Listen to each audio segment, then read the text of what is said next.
We are live. Tim, tell us who you are and what you do. Hey, thanks for having me on. Happy to be here. I'm Tim Constantine. I have a podcast called Sixth Sensory Podcast. I focus on hidden history, alternative theories, throw a little conspiracy in there, and just anything else that kind of fits in between the cracks between those topics there. And kind of just go where my interests lead me. And lately, like, it's just been fun getting to talk to other people, from around the world, essentially, and getting all those different perspectives. So at the end of the day, I think my show has grown because of all the different perspectives that I've been able to bring in. So that's what it's kind of become lately. For sure. Where can people find you? What's the best place? Yeah. And I know better. I should have said that already. I know better. I've been doing this for at least a year. No. So I'm on Spotify, Apple, YouTube, and Patreon. Okay. Well, now where do you want people to go? Let's just, if you like Spotify, stick to Spotify. Come find me on there. But does that do video too? Yes, I do video on Spotify. On Spotify? Yeah. But I'm trying to talk about how that works. But okay, I'll tell you all about it. But I'm trying to get people to come to my YouTube to answer your question because I just started that recently. No, I got it. We were talking about how people, there's just people, some folks in our space are so, it's tough.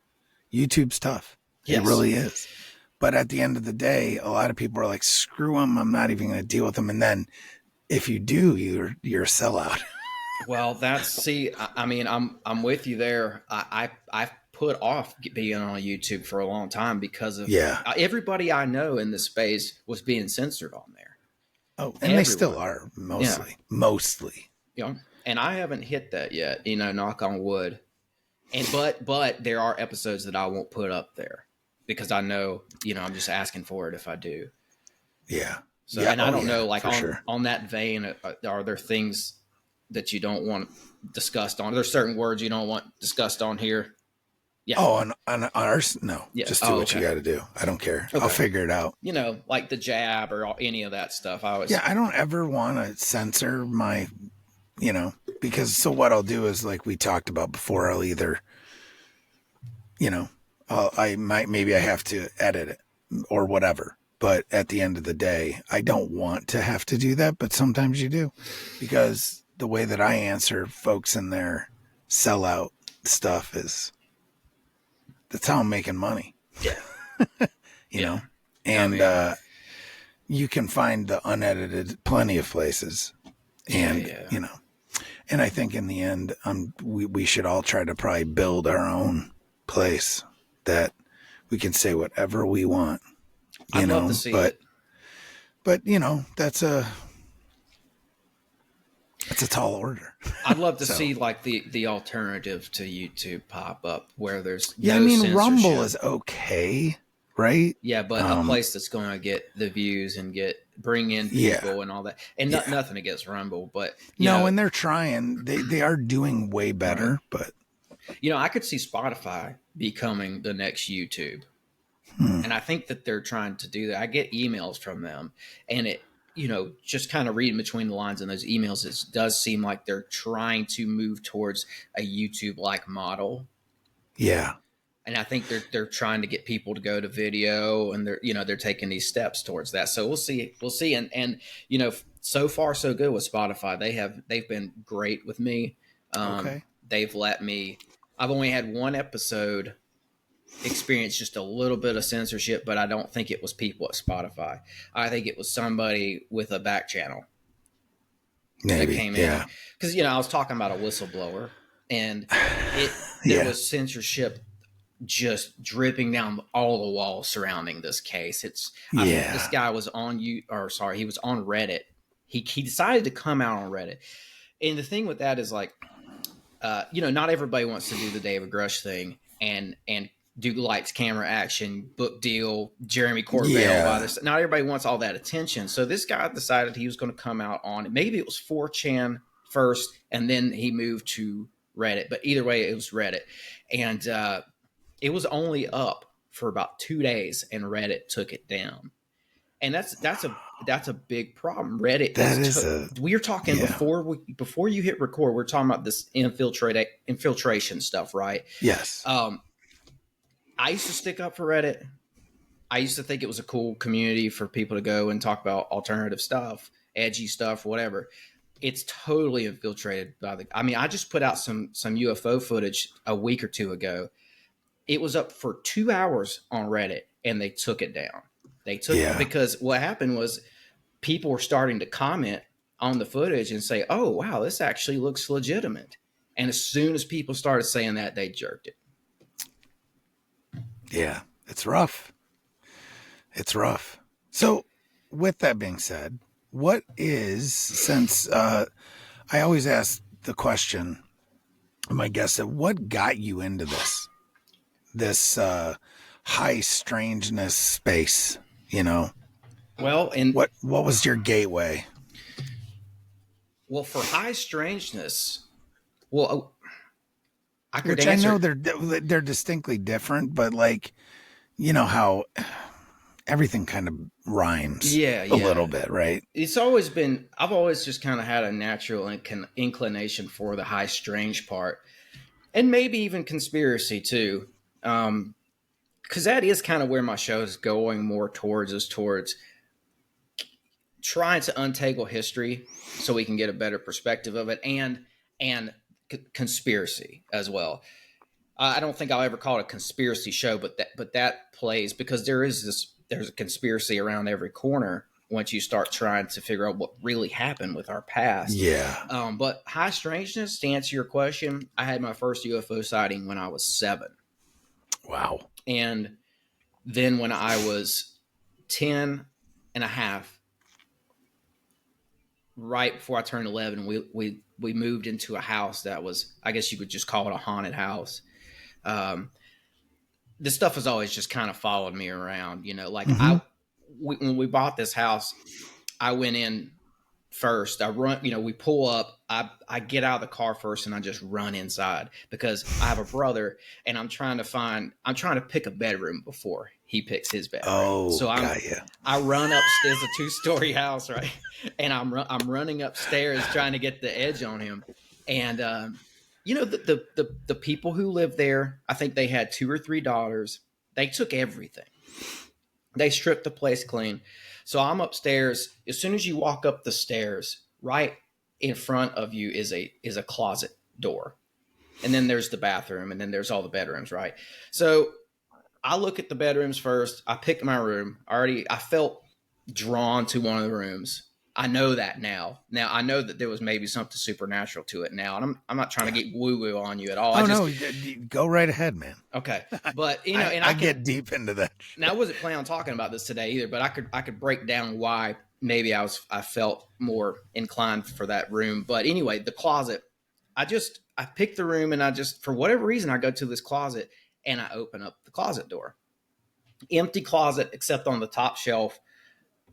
The previous people left a Ouija board. I find the Ouija board, of course, because I'm the weird kid who has the UFO sightings at 7, right? And I take it downstairs and I show my mom, and I could tell by the look on her face that she was not happy about it. My parents are they're Christian. They're very involved with church, so there was that was a no-go. So she took it.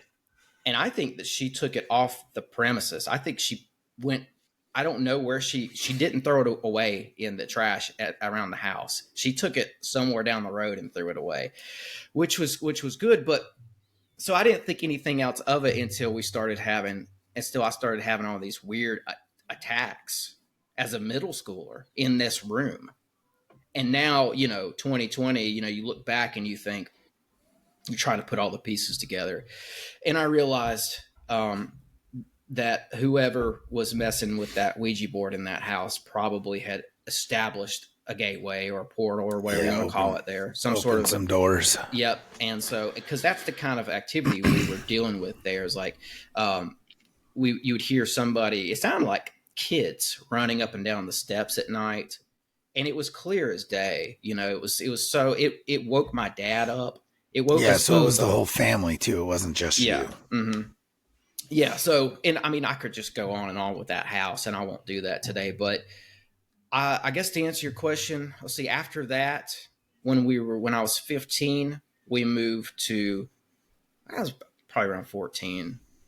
Anyways, we moved to Appalachia proper. Okay. I wasn't far from there already, but we moved to Appalachia, and we moved into a community where there was, I mean, honestly, man, hand on the Bible, Bigfoot activity or something, Yeah. like something Yeah. was going on there. Like the kids in youth group came up to me. There was one girl in particular. I thought she was crazy, but she came up to me not long after we'd been living there, and she goes, "Have you seen them yet?" And I was like, "Who?" And she's like, "The people who live in the woods, but they're not people." Something she said something along. So I was like, "Man, this girl's nuts." Then I lived there up through high school, right? When I graduated high school, I was still living in that community. My girlfriend, when I was a senior, she lived right down the road from me, and she had a Bigfoot experience where she lived down this long, windy driveway. One walked right out in front of her car and made eye contact with her, scared her to death. Like I when we would bet. get back from dates, she would have to it'd be dark out. It would be right in front of her house. And she would pull right up to where all she had to do was just kind of run into the front door. Right. Uh, Right. but she'd have to work up the wheel to get out of the car at night. She wasn't like a Bigfooter. She wasn't like watching the documentaries, as few as they were at the time. She wasn't into that whole Bigfoot culture. It wasn't anything like she just saw something weird. And I was always asking her like, well, what was it? She was like, it was like a man, like a big old hairy man, but except it wasn't a man, right? So it's just like, and I could go on and on and on with stories like this, but I've always just had, I don't know, I've always have these close encounters Yeah. with It's always been in it. You've always been in it. yeah. Mm-hmm. I understand. See, Bigfoot's my jam. That was my gateway. I'll have to tell you more that about and ghosts. I had paranormal activity as well because I grew up in a haunted house. Right. Isn't it? It feels weird to call it that, right? Yeah, but it's the best way to. Was. Yeah. It's the best way to convey the idea of what you're trying to, Yeah, and I lived there till I was 10. 10 or, well, I guess it would have been more like 12. But anyway, yeah, man. I could tell you stories on end about that community. But because growing up in Appalachia, they wouldn't talk about it. The older people in the community, anybody over 40 would not speak about this. And I think that's why to this day, I've talked to a lot of Bigfoot researchers who they kind of roll in that North Carolina area. This was in North Carolina, by the way. Yeah, and, well, it's one of like 4 places. So. They don't know about this town because the people have literally, it's the town secret that there's, I'll just put it like this, Sasquatch or Sasquatch-like activity there. Because I don't know what this is. What town? Well, I'll tell you after. Okay, good. Because I don't want to put I got you. I understand. And that's what I was going to say, but absolutely. I'll tell you a couple of specifics though, just because I don't want to put these people on blast. I mean, no, I don't want to be the one guy who breaks the 50 years or 100 years of silence that they've somehow managed to maintain, because nobody knows about this place because they don't talk about it. But if you live there long enough, you start to realize something's going on. And I've heard older people in that community say, because I have a family friend now from the time when we lived there. I still go to her cabin. And last time I was up there at her cabin, we got to talking, late night. And I told her some of my stories. And she said it was the wood booger. The wood booger, yeah. And she wouldn't go any further into it. She left it at that. But basically where I live, where I was experiencing all this was, it was great actually. Like every morning when I got up and went to the bathroom, if you looked out my bathroom door, it looked like a painting. It was the Blue Ridge Mountains. Just by you calling it the wood booger, I know ish where it's at. Okay. Yeah. Because it's one of my favorite places in the world is that Appalachian corridor from Virginia all the way down through Tennessee. I just love it there. Me too. Western North Carolina, Eastern Tennessee, Southern Virginia, and West Virginia as well. I love it there, man. I am literally drawn to it and have been since the first time I visited. So, well, you're like me. It sounds like whenever you roll in to that area, that region that you just laid out, I get this feeling. mm-hmm. It's a very spiritual place. It's a very sacred place, and if you're a certain type of person, like it sounds like you and I are, you feel drawn to it. Like there's a magnetism to it, and I mean even up into the Shenandoah, which is beautiful up there. Yep, up the Blue Ridge and all that, man. It's But yeah, so basically from like Winchester, Virginia, south. Yeah, so it's pretty awesome. I'll tell you this. So I had a mountain across the street, uninhabited mountain, undeveloped. It belongs to a Native American tribe. The mountain is sacred to them, so it's never been. There's not even a shed up there. There's nothing. Wow. That's where a lot of activity was happening because I think that nobody's lived on that mountain for a very long time. Whatever this phenomenon is drawn. So that's where we'd hear the screams and all that. So then the mountain comes down, there's the road, and then up on a hill is my house. So I got that perfect picturesque view of the Blue Ridge Mountains behind me. And I'll sprinkle this in too, because I'm not trying to be too cryptic. I just don't want to like put it on blast where this place is for these people. Yeah, of course. Because they were really good. A lot of them were really good to me and my family. But I'll just say it like this. Not too far north of us was Galix, Virginia. And I always heard strange rumors coming out of Galix. They said that there's a deep underground military base up there that's under it doesn't have any signs up or anything like that. It's totally covert, right? Total clandestine military base up there. And the rumor is that they had some sort of a chimera creature project, or they had a Bigfoot up there and they had it captured and then they let one free. You know how the stories go. Yeah. But the rumor is that there's the base there and that they messed around with these creatures. And you know what? Maybe they did. It's possible. You never know. It's anything, frankly, is possible at this point. I mean, I had Alex Petikoff on recently from Small Town He's Monsters. He's a Bigfoot guy, right? He's a Bigfoot guy. And he was telling me this story because, he spent a lot of time up in Alaska.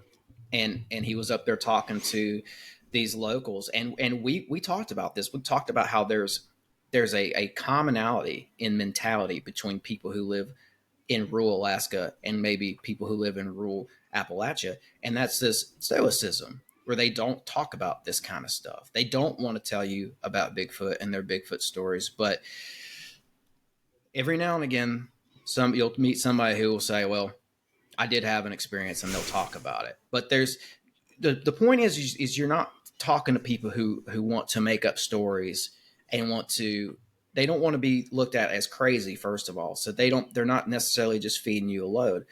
And he was telling this story that he heard from a local up there. This guy was on a snowmobile in a very remote region, and he stopped his snowmobile in a valley to roll a cigarette.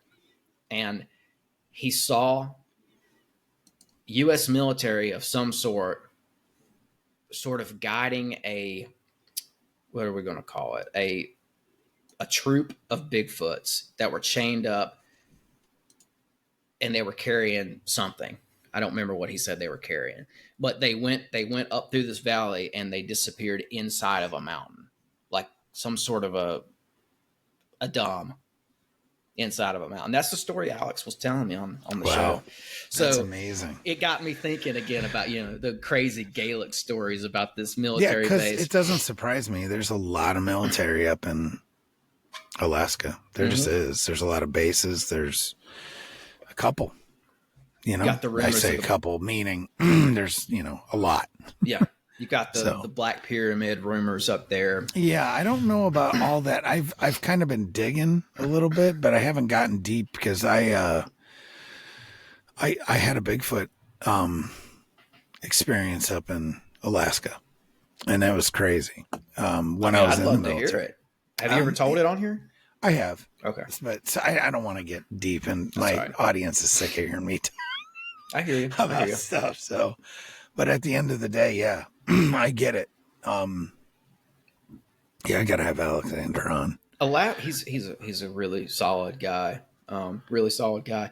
I I've come to find, because I said, my parents are very involved with church, and growing up, I think maybe this was like preparation for me to one day have the podcast in a weird way. Growing up, we'd always have these people come through, and the missionaries would always stay with us after church. The missionaries from all around the world would always end up at my house around our big table telling stories late into the night. It's one of the best parts of my experience growing up. And I've come to find that all the Alaskans, or the Alaskan missionaries, that's a different breed.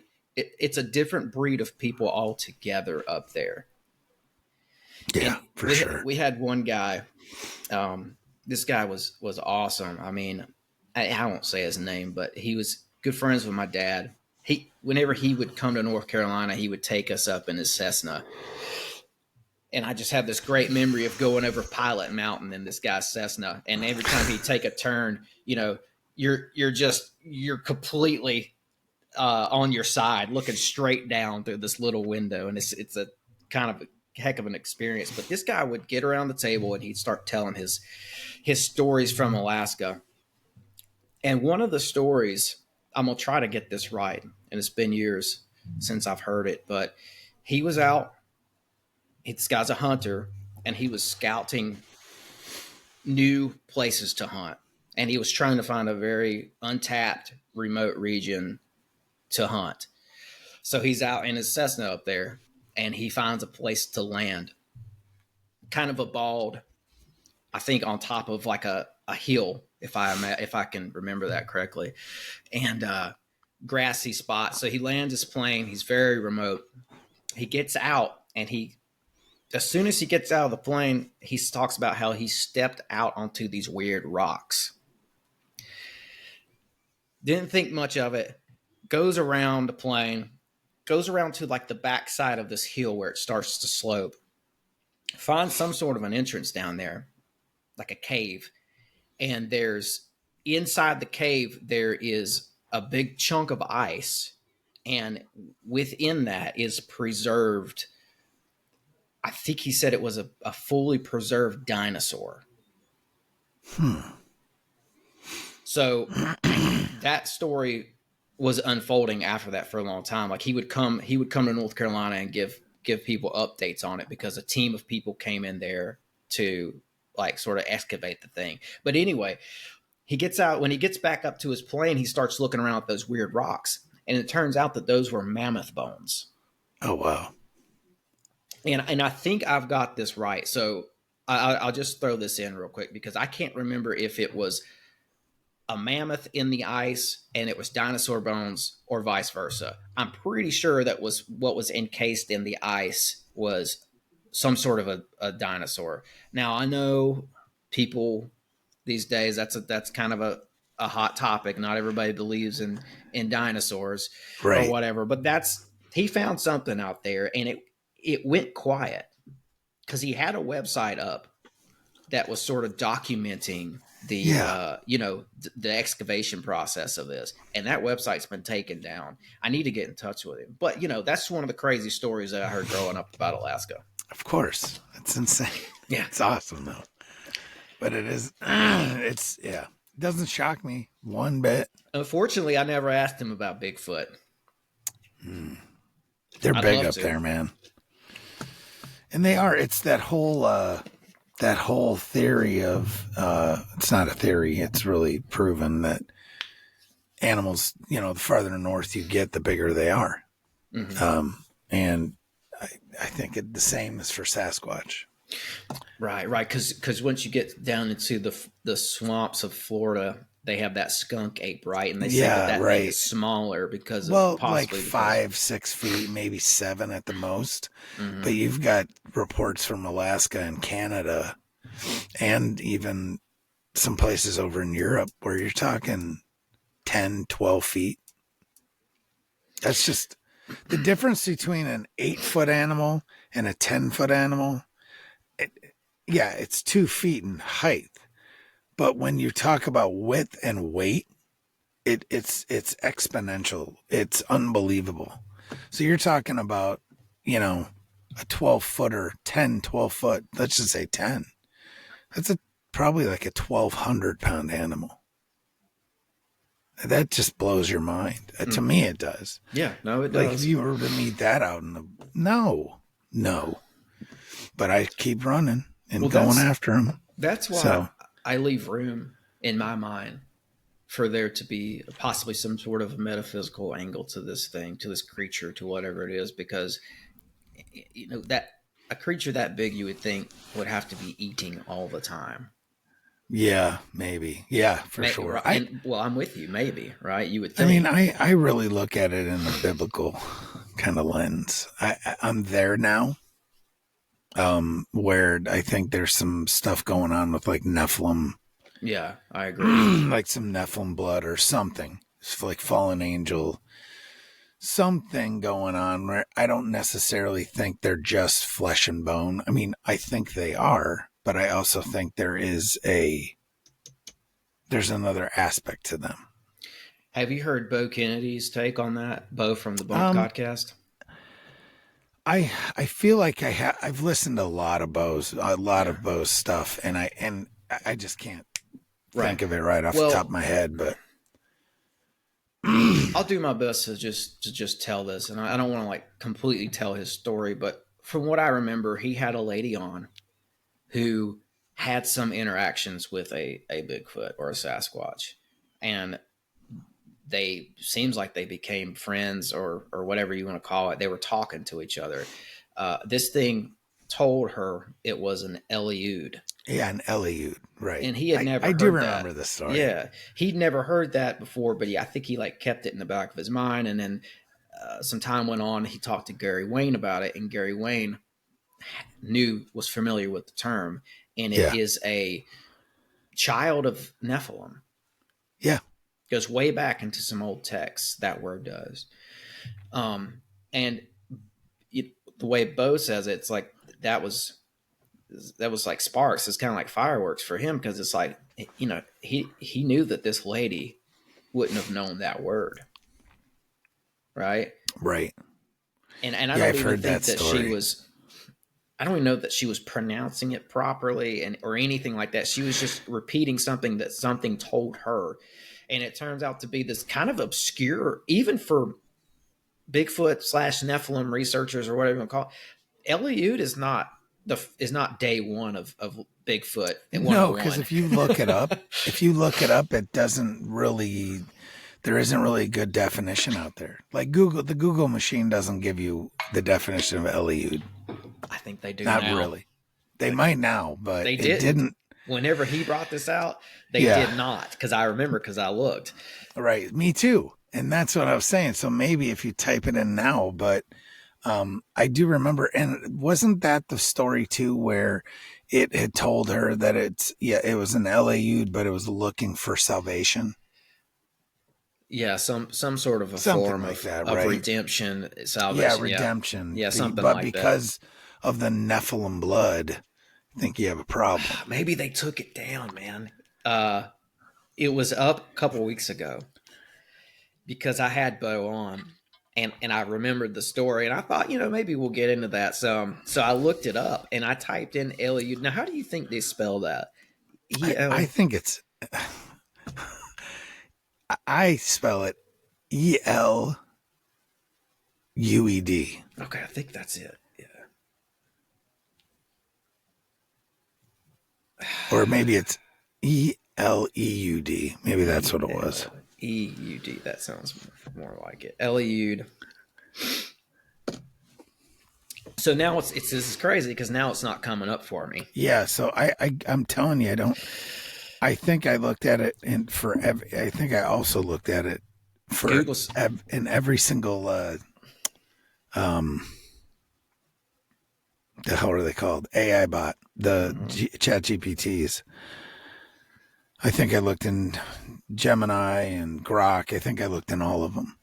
And Google's weird like that, man. I'm telling you, especially once you get into this, this hidden history stuff that I love so much.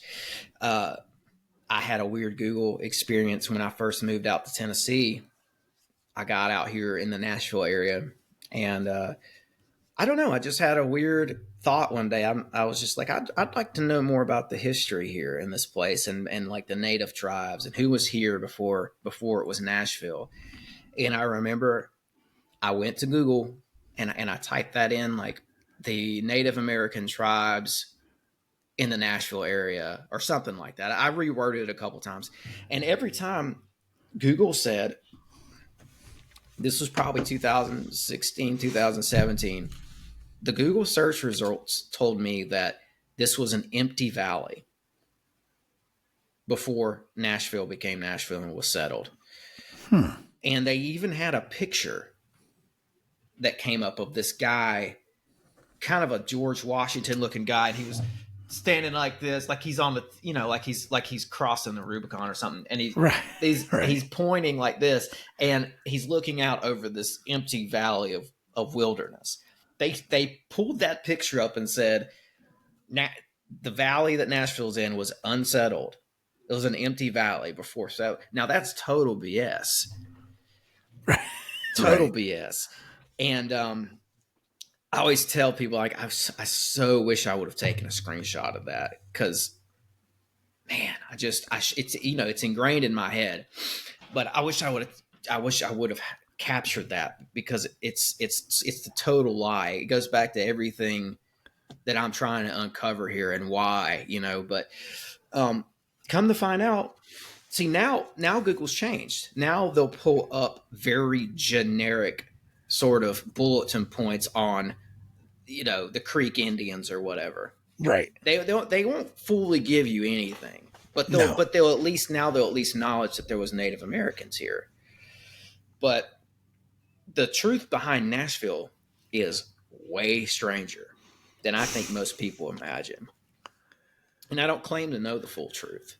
But I think it goes back to this conversation we've been having today about, the Sasquatch and all that. I think that just, especially Tennessee and this region we've been talking about today, has a more of a Narnia-like history for real. Yeah, baby.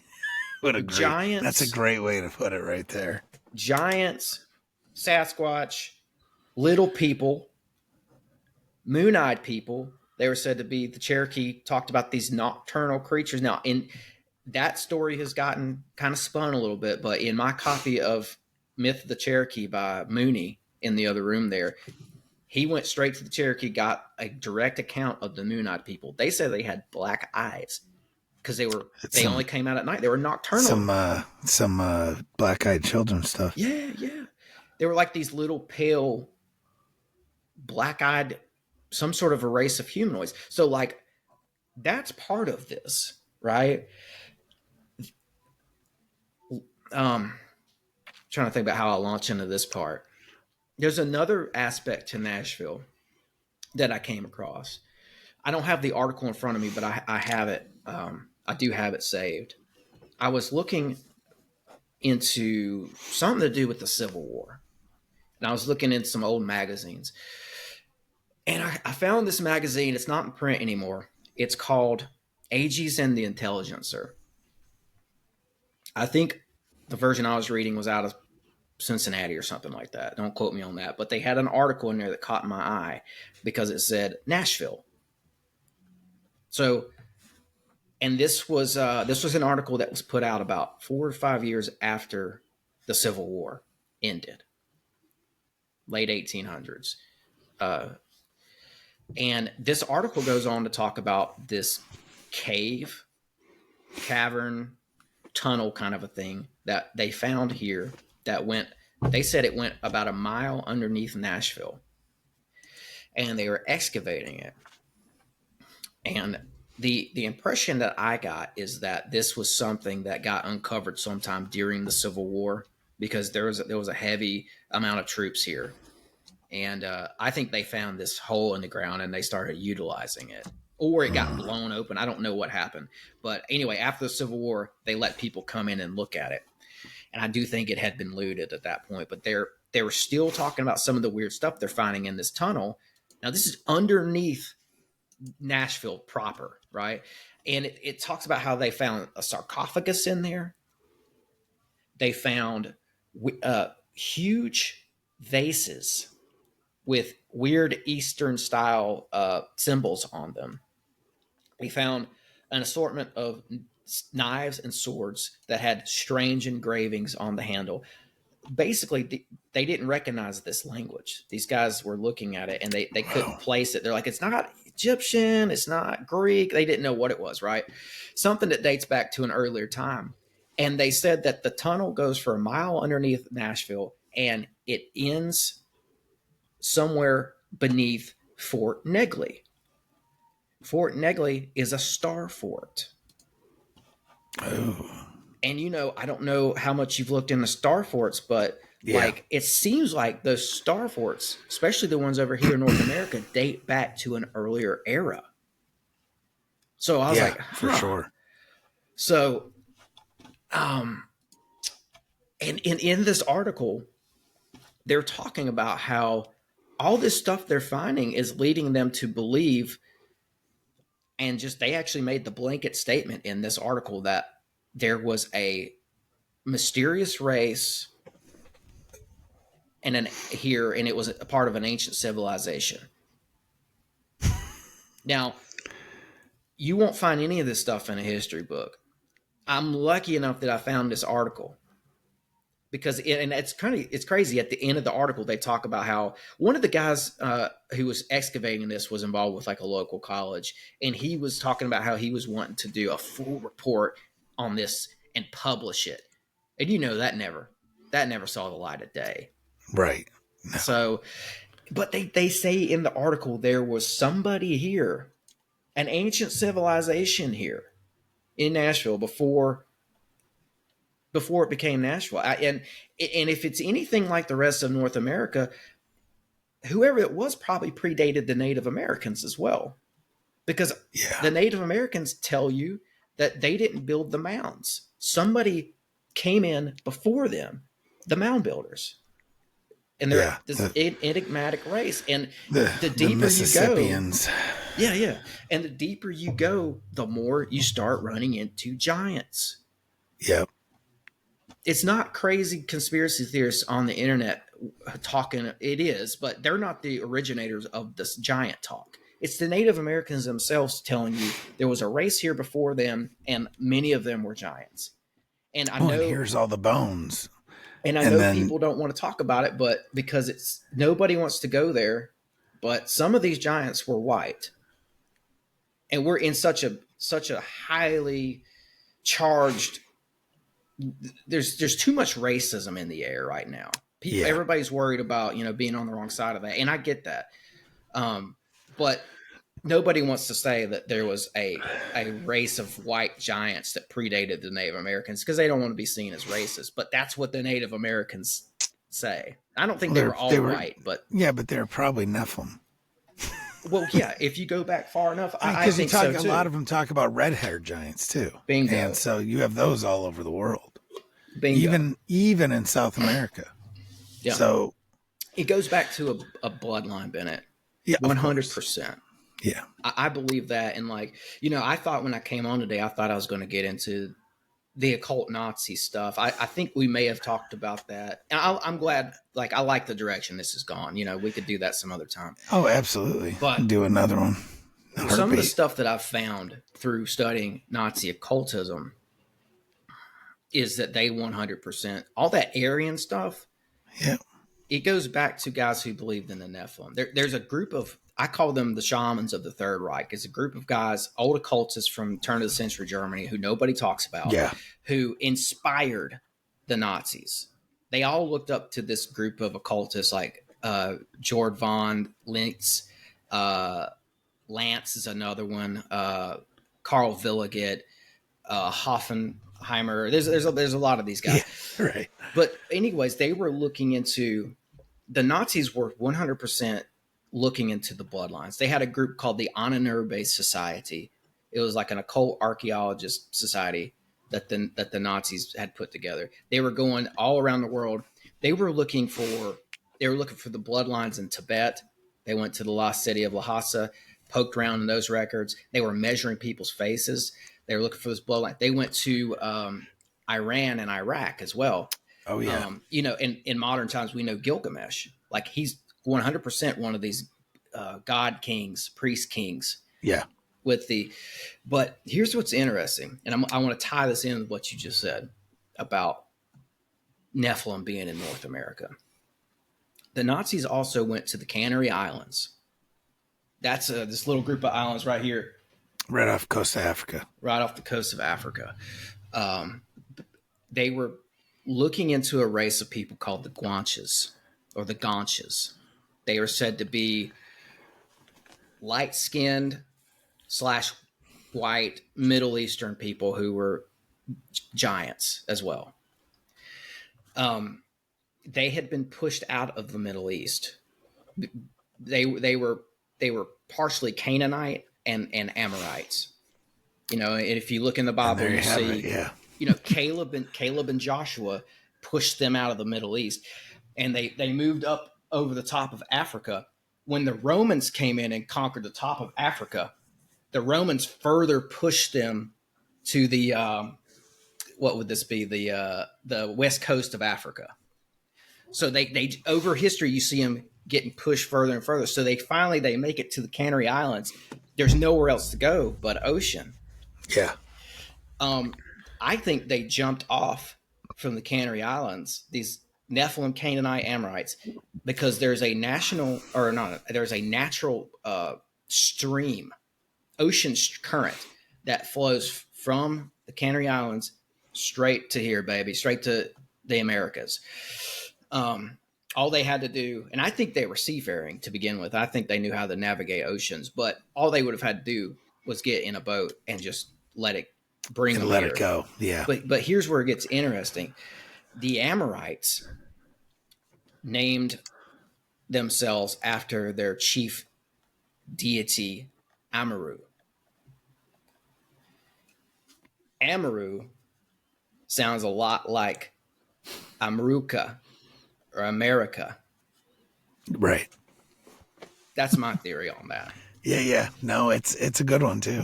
But either way, they came here. Yeah, for sure. What was it? Here, let me share something with you real quick. And one of the things I've been trying to do while you're pulling that up is I'm trying to shine a little bit more light on this. Can we see that? Yeah, I see that. The Nazis' interest in the Nephilim bloodlines. So yeah. So what this is a picture of the cave systems in the U.S. The green. Mm-hmm. And obviously you can see where you grew up. Right. It's just covered with green, right? Mm-hmm. But I've been watching this so if you look at like Bigfoot and all this, the mounds and all of it, right? All this, the giants, and now a lot of the Bigfoot stuff. I just interviewed the guy who runs the Bigfoot mapping project, right? Yeah. If you've never heard of that, it's freaking really cool. I think he knows Alex very well too. Yeah, I'm sure he does. Mm-hmm. But the number one amount of sightings now are coming out of Pennsylvania. And Ohio is one of the next sites, right? Well, all this stuff too is, and you bring up there's these, so I just watched this documentary show, whatever you want to call it. It's called Hellier. Yeah, I've seen it. Have you watched it with the goblins and stuff? Absolutely, man. I've seen it twice. I loved it. Well, it held my interest enough for me to watch it twice. And I'm in it, and I'm loving it. But it just shows you how this whole region, even from like Vermont, you know, even through parts of New York, all the way down, all this is connected. So you brought up Gilgamesh. You brought up that. So Nephilim Death Squad keeps talking about how there's something going on in these caves in southern Indiana. But I find it funny how it overlays with a lot of the, you know, where you have all these native stories as well. Oh, it's all connected.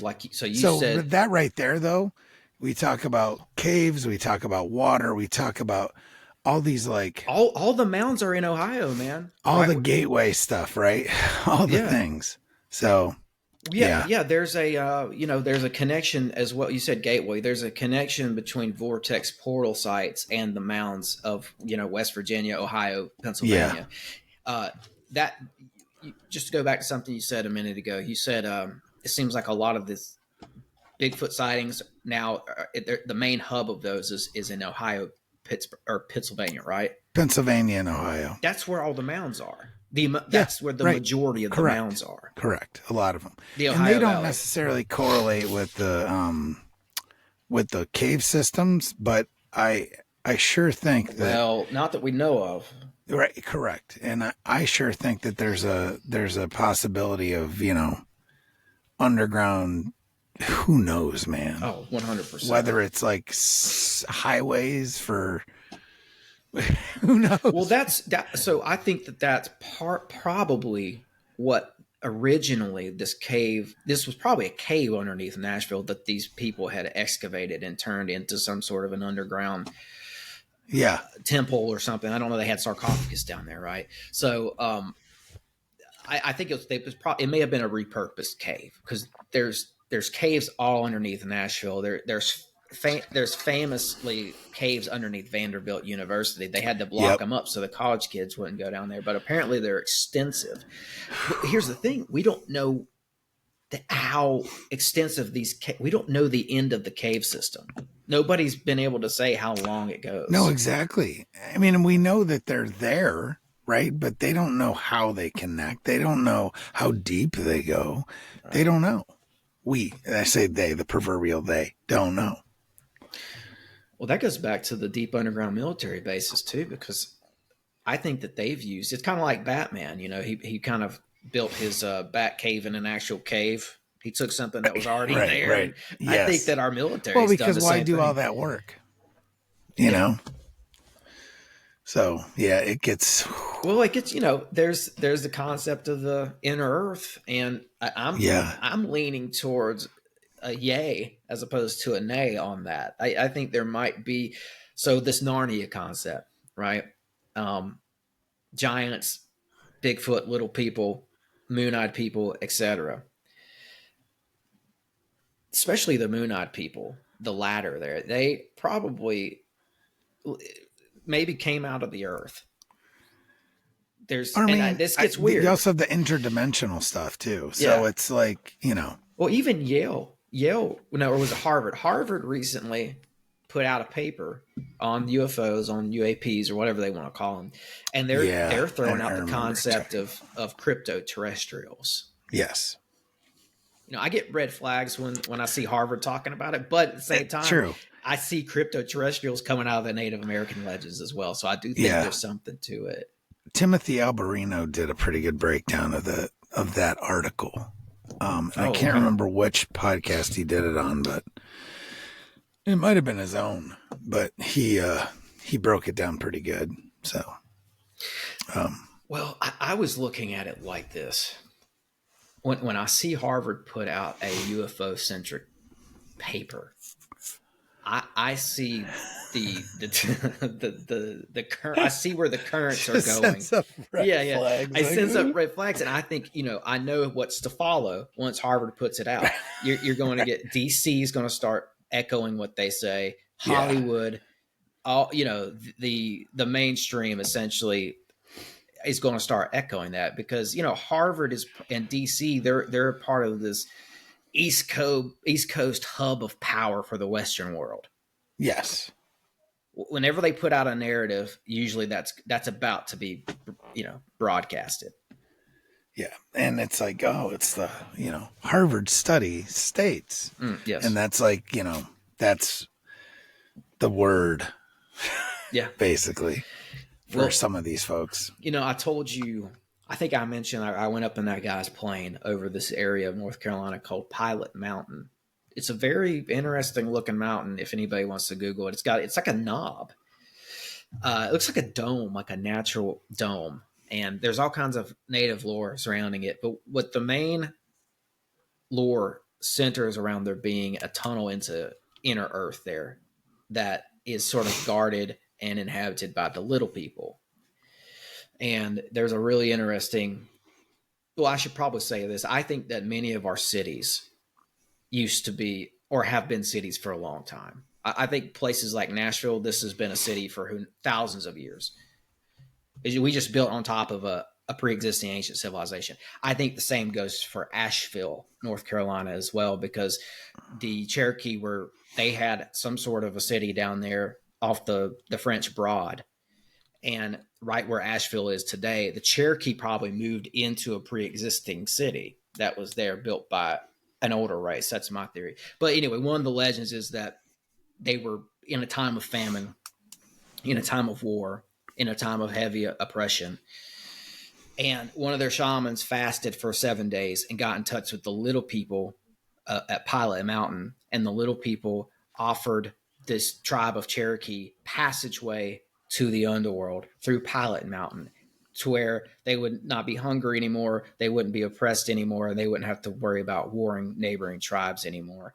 And all the people had to do was fast for 7 days like the shaman did, and they'd be granted passage. And we're talking about a metaphysical thing here, a very esoteric concept of entering a gateway going into the inner earth. And it's just, so that's why I and with the fasted state. Yeah. And there's a lot, man. Yeah, there's a lot of gateways to a lot of things. But we're talking about our true history, our true North American history here, that has been obfuscated, been completely torn and stripped from us. Yeah.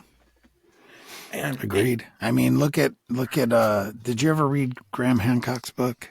I have it over there. I flipped through it. Yeah. I mean, I don't really read everything. Usually I listen to it. I keep books that I reference, but yeah, that's one of them. Yeah, this is the one I have here is this America Before. Yeah, America Before. And it's pretty amazing. Mm-hmm. It's insightful, right? But I think it doesn't even tell half the story. It doesn't. And I have a lot of respect for Graham Hancock, and this isn't a knock on him. But, it says it here on the binding. It says the key to Earth's lost civilization. Right. And that's what we're talking about here. Well, I'm also convinced.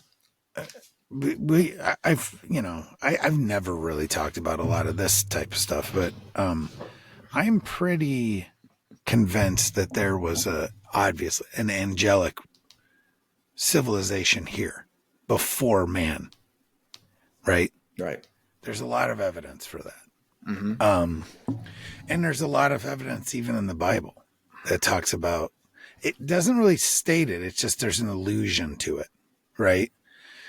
And that so much of these different places were probably built by fallen angels or angels, just in general. And we say angels. I hate that word too. I don't hate it. It's just a job title. I know what you mean.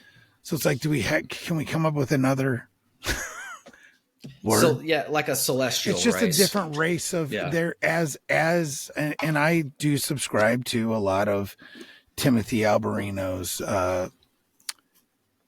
theories, right? As they are what you would call the elder race. They're like precursors to us. Yeah. They might not be Eliud. They might be the tier below Eliud, but yeah. Right. or maybe they were full blown what you would call. And see, this is the other part of this that Not you get in Eliud. I'm sorry.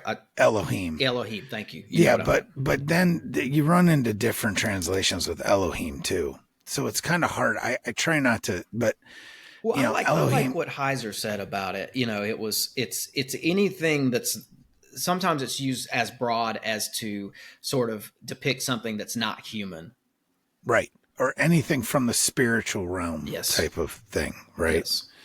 But I don't think that I think that they were physical entities on Earth at one point. That's kind of what I think. Well, I think that they had that ability to come down and take physical form as well. I mean, we see that in the is it the Sodom and Gomorrah story, the precursor to that event. I think it was two angels came in and Yes. And I can't remember which book that was in.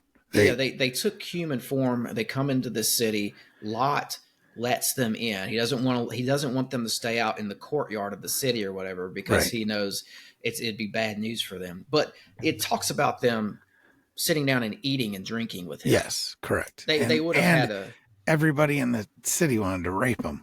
Right. So they were probably beautiful and could eat and drink. That means they took some sort of a human form or human. But they also knew. I think that Gary Wayne or I get it all mixed up now. Who was saying it? But that they basically that area also was part of the problem with creating Nephilim, and that they had relations with angels before there to create Nephilim. And so they were kind of like, how do I describe it? I guess almost conditioned, conditioned to be subservient to it. Like they didn't have a choice anymore. It was like when, it was that story. That story. We're still talking about like the Lot story, right? Yes, correct. That story goes deep. Yeah, I love the esoteric Christian stuff because I think the Sunday morning version of these stories just doesn't cut it. And no, there was something happening there with those people in that city that, like you said, it's like they wanted to. It's almost like they wanted to have children with them, it was like I look at it as like a breeding colony. Yeah, or almost. They wanted to get some sort of a power from them that involved because sexual usually act. When people would have that was kind of the reward. Well, at least, for the sons or the daughters of men and the sons of God initially that created the Nephilim. That was the payoff is they got knowledge, right? So who knows?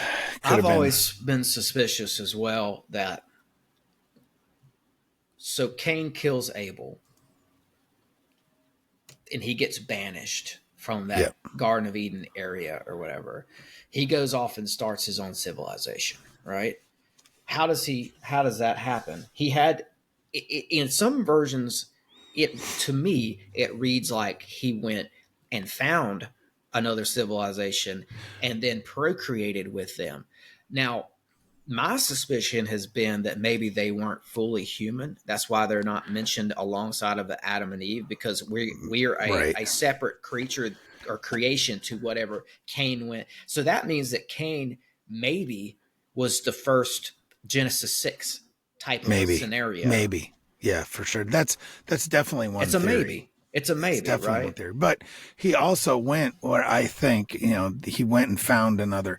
I don't know if he found other people necessarily, but definitely found a pre-built place, like a city that already existed that maybe humans did not build, right? And then he inhabited that, and then who knows about the genetic part of it? It could be that there were. It just doesn't because say. The bottom line is when you start going there, what it is, it's counterintuitive to the way we live in this society. It's a cultural problem because us having or marrying like our sisters or our cousins or our whatever it's a no-go.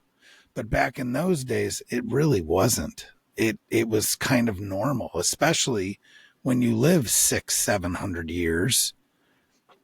Yeah. Mm. You know what I mean? I agree. Like Yeah. if you're a 500-year-old Noah, Yeah. As Adam and you know Eve, what I mean? I do. As Adam and Eve continued to have kids, it's very possible, we'll just fit this into the scenario that you just laid out. 300 years after Cain goes to this civilization, maybe his sister who joined up with him. Maybe Adam Yeah, and Eve niece, had kids. nephew, it could have been something. anybody. Exactly. Bingo. So Right. that's a possibility.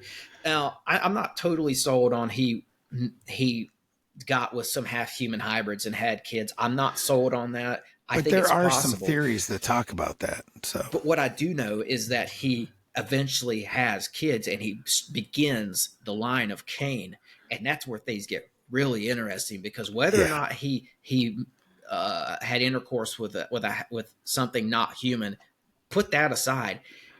This is a guy who grew up. His dad was Adam. He had knowledge from the garden. literally. And when you talk about Sunday services missing things in the stories of the Bible, one of the things that they have completely missed is the alchemical, esoteric, dare I say, occult elements of the knowledge that Adam was given. We would look on that today as occult knowledge. I think he was given just all kinds of dense knowledge of the cosmos, mathematics, language, just anything you could think of, advanced technologies, how to do things, how to maybe levitate stones. You could keep going and going. Whatever he gleaned, Cain had that. And Cain starts the line of Cain, and you start to see some very interesting stuff come out of the line of Cain. You see the bad Enoch, right? Because there's two Enochs. Yeah. I just call him bad Enoch because good Enoch being the guy who wrote the book of Enoch. Anyway, but you see Lamech. Lamech's part of the line of Cain. Lamech has, I think, 4 kids. He's got Tubal-Cain, Jubal-Cain, another guy, and then Nama. Those kids were said to have been sort of like keepers of the mysteries.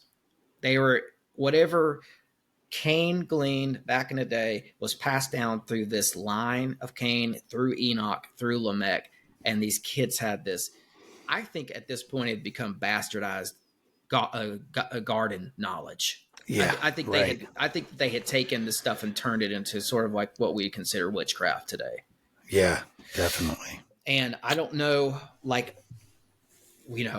talked to you before we hit record. We were talking about the Freemasons a little bit. I don't know how deep you want to go into that, but you seem to be somewhat knowledgeable on some of that. And what I would ask you is, have you ever come across the concept of the 9 vaults?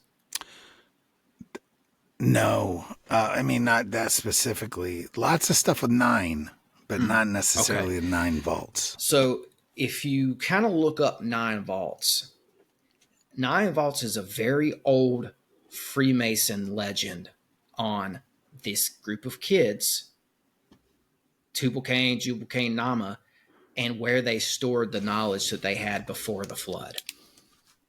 And the legend goes, is that somehow they caught wind that God was about to wipe the flood, or destroy the earth with a flood. And so they took all their knowledge and put it into some sort of records, whether that was on a stone tablets or whatever. Yeah. They sealed it in a room beneath the Great Pyramids, because Enoch, right, their great grandfather, whatever he would be at this point, built the pyramids with the knowledge from Cain. So they stored this knowledge in like an airtight place underneath the pyramids, so it would still be there for hopefully their lasting bloodline to have access to after the flood. And that's buried in some of the deepest, darkest corners of the Freemasons' own legacy story. For sure. but I see it as probably being true, not because the Freemasons say it. I just think the Freemason story just happens to back up the story Yeah, I already. right. I Well, already I mean, they believe. already know that a cavity exists under the Sphinx. Bingo. They know that for sure. But I don't know if it's ever been opened. They say it hasn't, but who knows? They won't let anyone open it. You know what I mean? So, yeah. But all the crap that just went on with the pyramids, who knows? Yeah. So I'm going to see how that plays out. I'm very interested in that. I mean, there's, you know, I know you got another interview coming up. I'm waiting for, okay. Yeah. So unfortunately. Oh, that's okay. I'll just wrap up that story with this. Yeah. Just so we could put a lid on it. I did come across, so, going back to our talk about the giants and stuff like that, this information has been found by people, and, groups, institutions come in, we know who they are, and they sort of cover up the stuff. Well, there's a group of archaeologists that were associated with the Smithsonian who have kind of been, their legacy has kind of been swept up. They've been kept quiet. And there's one guy in particular who was in the 1920s, was doing excavations on the south wall of the Great Pyramid, and he found a cavern, and they found a hall of records in there. And just like the Tubal-Cain Nama myth goes, they found some, and in the records, it talked about how the pyramids were created and built. And it talks about how they were built by a group of Atlanteans. Yeah. And so that fits into this for me too, because I think that whatever that civilization Cain started was probably Atlantis. That's probably where we get those myths from.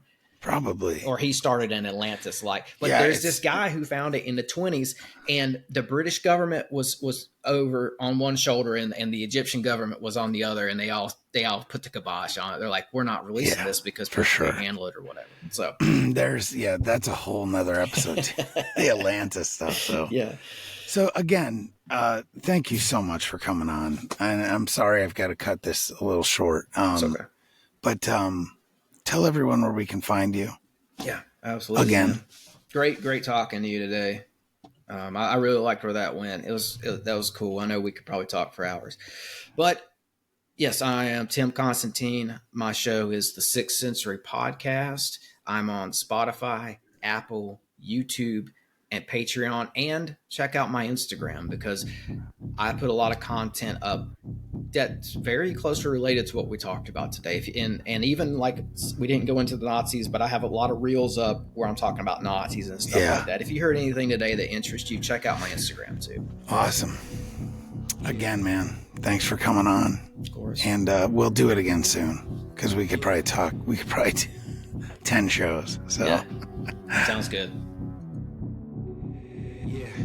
I got bad thoughts that make my mind scared. Hold me hostage and they don't fight fair. Who gon' pray for me and wipe all my tears? Who gon' save me if you not right here? Move this darkness and make my sight clear. Take me your way cause I don't like here. Ghosts of my past, they feeling the night air. Wake me up, I'm trapped in my nightmares.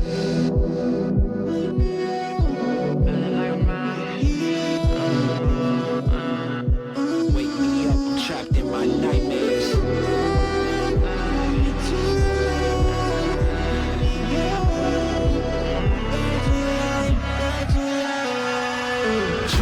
Drowning, I'm off the deep end. Apparitions of all my demons. All my thoughts are committing treason. All alone, who gon' hear me screaming? Manifestations of my fears. Regrets that stretched out for light years. Can almost touch the light, homie, it's right there. Body free, but trapped in my nightmares. Wake me up, don't let me drown. All the lights are fading.